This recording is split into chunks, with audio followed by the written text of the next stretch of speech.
سلام دوستانو، نن نوی ویډیو زمونږ دې باره کې دا چې د کوني هلک علاج به څنګه کوو چې کله هغه عادي جوړ شي، عادتي جوړ شي.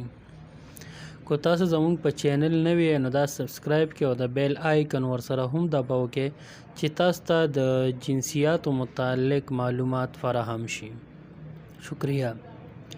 ګرانو دوستانو، څنګه چې دې نه مخکې موږ ویډیو کړی وی د کوني عادت جوړېدو باره کې، نننۍ ویډیو دې باره کې دا چې یو انسان دې عادت جوړ شي.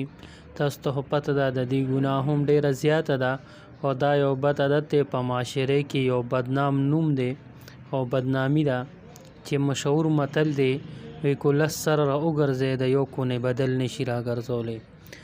نو دغه خبره ده د دې دپاره د دې د بچ کېدو دپاره ډیرو ملګرو ته داسې مسلې وي یا د هغې ملګرو ته یا کو داسې څوک حکیمان ګوري هغې له داسې مریض راشي چې یاره دې عادت باندې راوړېدلی یم، د دې ګناه نه توبه کوم خو د عادت مې نه پرېږدي.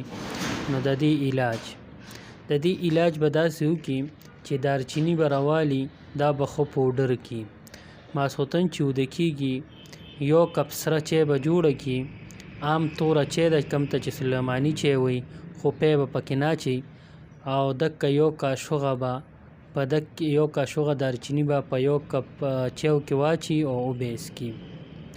او چې وده کېږي نو داسې کار به وکړي چې د لونګو تیل به راوالي، هغه به څه مالوچو باندې یا ګوتې باندې ولګوي او هغه به خپل ماقت پې غوړ کړي.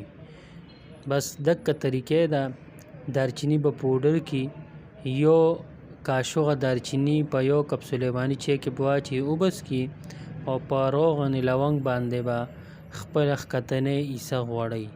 دا د دې علاج دی او دې سره دا مریضان ښه کېږي.